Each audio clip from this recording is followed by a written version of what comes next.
بلوچستان کے تقریباً 1.5 درجن سے زائد مردوں نے ایک عورت کو جس نے اپنے ہاتھ میں قرآن پاک پکڑا ہوا ہے اس کو بے دردی سے گولیاں مار کر قتل کر دیا ہے۔ آپ نے یہ ویڈیو دیکھی، اس ویڈیو میں اس یوٹیوبر کی گفتگو سنی۔ ان یوٹیوبر اور گدھ میں کیا فرق ہے؟ گدھ کا کام ہوتا ہے کہیں لاش نظر آ جائے، کہیں مردار پڑا ہو، اس کے اوپر جا کر گر پڑنا اور نوچنا شروع کر دینا، گوشت کھانا۔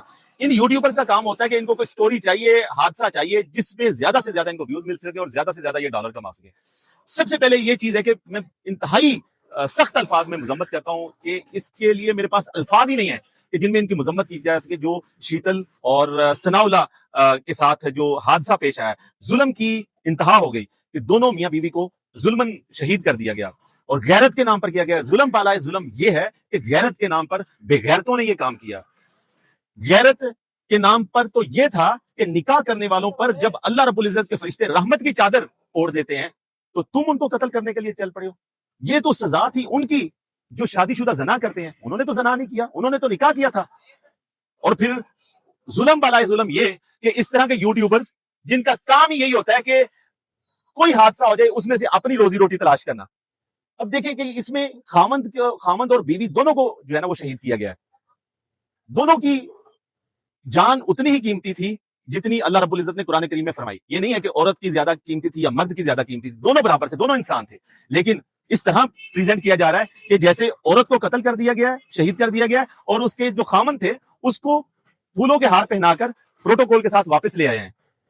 ہمارے معاشرے کی منافقت اس سے عیاں ہوتی ہے کہ کس طرح جو ہے وہ ایک اپنے ذاتی مقاصد کی خاطر انگریز کو خوش کرنے کے لیے فیمینزم کو پروموٹ کرتے ہیں۔ بات تو یہ سب کے سامنے ہے کہ کس طرح ظلمن دونوں کو قتل کیا گیا۔ خاتون کو 9 گولیاں اگر ماری گئی تو ثناءاللہ کو 18 گولیاں ماری گئی، لیکن اس کی بات نہیں ہو رہی، صرف یہی بات ہو رہی ہے۔ ویڈیو میں بھی یہی چیز پروموٹ کی جا رہی ہے کہ خاتون کے ساتھ یہ ہوا۔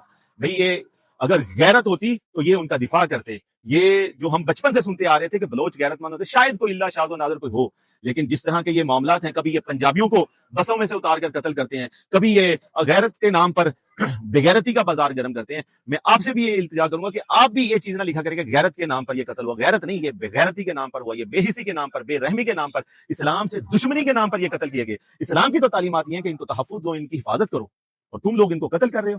اور جن کے بارے میں سزا کا حکم ہے کہ اگر کوئی زنا کرے تو اس کو سزا دو، الٹا تم ان کو تحفظ دیتے ہو، اور نکاح کرنے والوں کو تم سزا دیتے ہو تاکہ کوئی نکاح نہ کرے اور زنا کرتا رہے۔ یہ بڑی ہی منافقت ہے ہمارے معاشرے کی، اور بدقسمتی سے پاکستان کو جو لبرل ملے وہ بھی 2 نمبر ملے، وہ بھی لنڈے کے ملے، وہ بھی الو کے پٹھے ملے۔ ان کو آج یہ نظر نہیں آ رہا کہ کس طرح ان کو ظلم کیا گیا، ظلمن قتل کیا گیا۔ آج ان کے خلاف بھی بولیں، بات کریں نا ان کے خلاف۔ وہ پنجابیوں کو جب بسوں سے اتار کر قتل کیا جاتا ہے تو ان کی بات کیوں نہیں کرتے؟ کیوں؟ انڈیا ناراض ہو جائے گا، موساد ناراض ہو جائے گی، راہ ناراض ہو جائے گی، ان کی فنڈنگ بند ہو جائے گی۔ ان لوگوں نے تماشا بنایا ہوا ہے۔ ریاست کو چاہیے کہ جو ایسے لوگ ہیں ان کو ایسی قرار واقعی سزا دے کہ یہ لوگ عبرت کا نشان بنے، اور جتنے بھی ان میں سے لوگ تھے ان سب کو اکٹھا کیا جائے جنہوں نے یہ ظلم کیا، اور ان سے پوچھا جائے کہ کیا تم نے کبھی کوئی گناہ نہیں کیا؟ کیا تم فرشتے ہو؟ تم کون ہوتے ہو فیصلہ کرنے والے، جان لینے والے؟ جان اللہ نے دی ہے، اللہ کی امانت ہے۔ تم کون ہوتے ہو کہ اس طرح اسلام کی تعلیمات کے خلاف قتل کرنے والے؟ تو یہ جو لنڈے کے جو یوٹیوبر ہیں جن کو یہ تکلیف ہو رہی ہے، وہ اس چیز کو بھی دیکھیں کہ خامند کے سامنے اس کی بیوی کو قتل کیا گیا ہے، وہ بھی اس کے ساتھ تھا، وہ پلاسٹک کا نہیں تھا، اس میں بھی خون تھا، اس میں بھی خون ہی باہر۔ وہ یہ نہیں ہے کہ اس کو پروٹوکول کے ساتھ چادر چڑھا کر واپس لے آئے ہیں۔